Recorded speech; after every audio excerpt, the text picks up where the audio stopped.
नमस्कार दोस्तों। स्वागत है आप सभी का फिनिक्स जीपीएससी पर। और आज हम देखने वाले हैं फरवरी के तीसरे सप्ताह यानी 15 से 21 फरवरी पर बेस्ड करंट अफेयर्स एमसीक्यू। तो चलिए बिना किसी देरी के शुरू करते हैं। हाल ही में राज्य नीति आयोग के नए उपाध्यक्ष के रूप में किन्हें नियुक्त किया गया है? तो राज्य नीति आयोग यानी छत्तीसगढ़ नीति आयोग के नए उपाध्यक्ष के रूप में किन्हें नियुक्त किया गया है यह बताना है। अजय सिंह, गणेश शंकर मिश्रा, प्रभात मिश्रा या फिर श्री राम प्रसाद बघेल। तो हमारा आंसर है ऑप्शन बी, गणेश शंकर मिश्रा जी को राज्य नीति आयोग के नए उपाध्यक्ष के रूप में नियुक्त किया गया है। और इनके अध्यक्ष कौन होते हैं? राज्य नीति आयोग के अध्यक्ष होते हैं मुख्यमंत्री स्वयं। स्वयं मुख्यमंत्री राज्य नीति आयोग के अध्यक्ष होते हैं। जाजलदेव लोक महोत्सव 2026 का आयोजन किस अवधि में किया गया? तो यह अवधि थी हमारी, अच्छा, यह जो जाजलदेव लोक महोत्सव है यह आयोजित किया जाता है डिस्ट्रिक्ट ऑफ जांजगीर में। जांजगीर चांपा में यह महोत्सव का आयोजन किया जाता है। आप जानते होंगे यदि आपने छत्तीसगढ़ इतिहास पढ़ रखा है, इस नगर का निर्माण या इस नगर को बसाया था जाजल देव ने, कलचुरी शासक जो थे।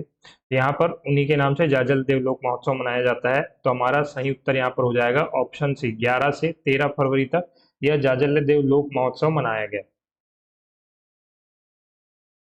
उदंती सीता नदी अभ्यारण्य के संदर्भ में निम्नलिखित कथनों पर विचार कीजिए और हमको इसमें से बताना है कौन से कथन सही हैं। यह देखिए, यहाँ दुर्लभ मालाबार पाइड हॉर्नबिल के संरक्षण हेतु विशेष प्राकृतिक उद्यान विकसित किए जा रहे हैं।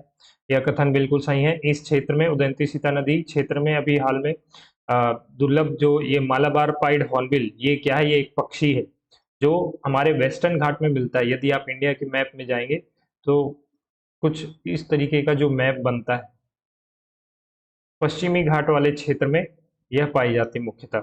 ये वाला जो क्षेत्र है, केरल कर्नाटक से लगा हुआ जो क्षेत्र है वेस्टर्न घाट, यहाँ पर यह मालाबार पाइड हॉर्नबिल पाई जाती है, क्योंकि ये जो समुद्री तट है इसको बोलते भी मालाबार ही है। तो यहाँ पर ये मुख्यतः मालाबार पाइड हॉर्नबिल पाई जाती है, जो आजकल छत्तीसगढ़ के उदंती सीता नदी क्षेत्र में भी देखी जा रही है। तो इनके संरक्षण के लिए विशेष प्राकृतिक उद्यान विकसित किए जा रहे हैं।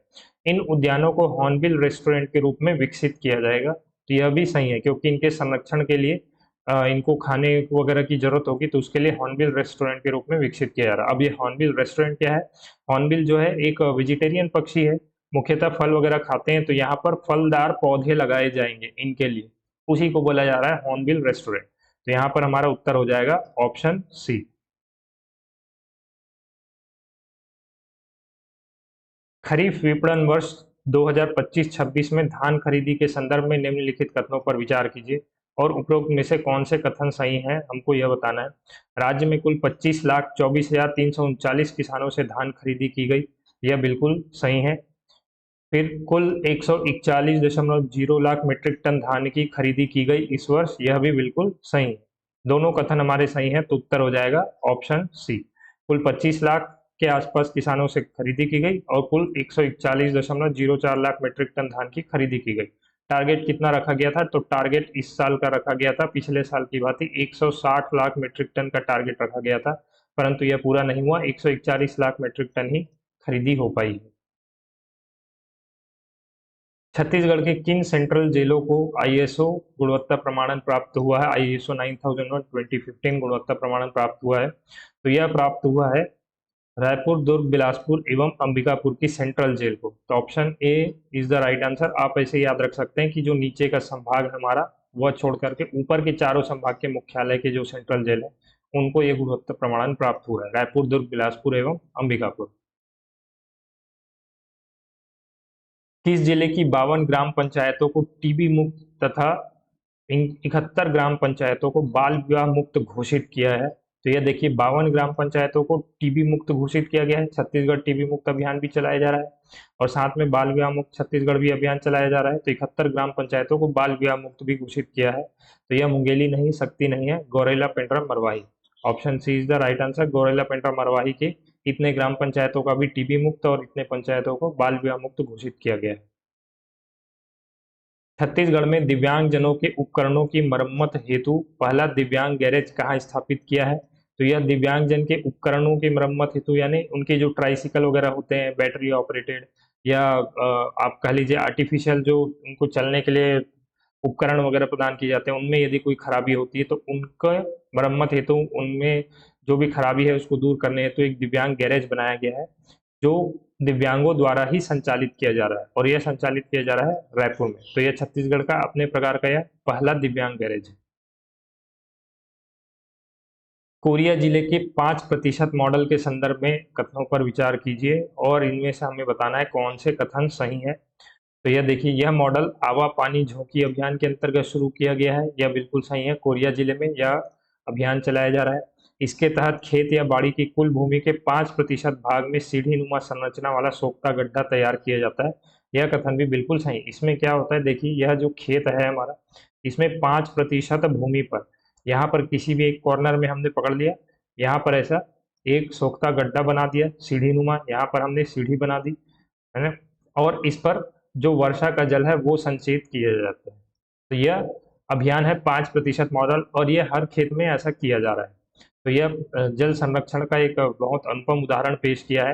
राष्ट्रीय मॉडल, राष्ट्रीय लेवल पर भी इसकी सराहना की जा रही है। तो यह मॉडल आवा पानी झोंकी अभियान के अंतर्गत शुरू किया गया, यह भी बिल्कुल सही है।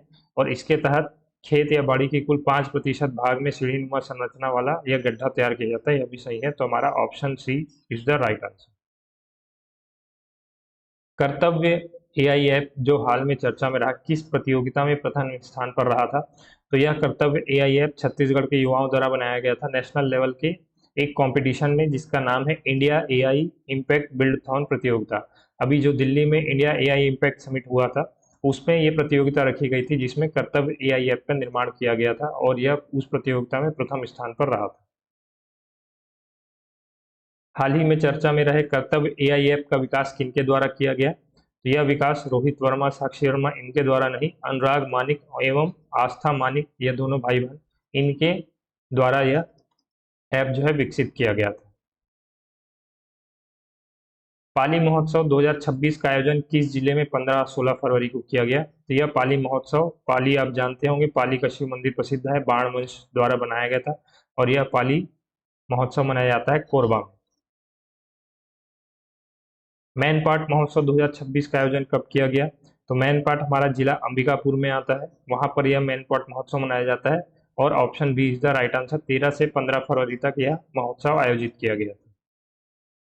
अमृत धारा महोत्सव का आयोजन किस तिथि को किया गया? तो यह अमृत धारा महोत्सव कोरिया जिले में, आप जानते होंगे, अमृत धारा जलप्रपात छत्तीसगढ़ का नेचुरल एयर कंडीशनर बोला जाता है जिसे, वहां पर यह अमृत धारा महोत्सव का आयोजन किया गया था, और यह आयोजन किया गया था 15 फरवरी। Option C is our right answer. Jajaldev लोक महोत्सव के संबंध में निम्नलिखित कथनों पर विचार कीजिए। इसका आयोजन 11 से 13 फरवरी 2026 तक हुआ, यह बिल्कुल सही है। और यह महोत्सव जांजगीर चांपा जिले में आयोजित किया गया था, यह भी बिल्कुल सही है। तो option C is the right answer. तो चलिए, यह था हमारा फरवरी के तीसरे सप्ताह पर बेस्ड छत्तीसगढ़ करंट अफेयर्स। इसका पीडीएफ आप हमारे टेलीग्राम चैनल से प्राप्त कर सकते हैं। टेलीग्राम लिंक हमारे चैनल के डिस्क्रिप्शन बॉक्स में दिया हुआ है। मिलते हैं आपसे अगले वीडियो में, तब तक के लिए जय भारत, जय हिंद, जय छत्तीसगढ़।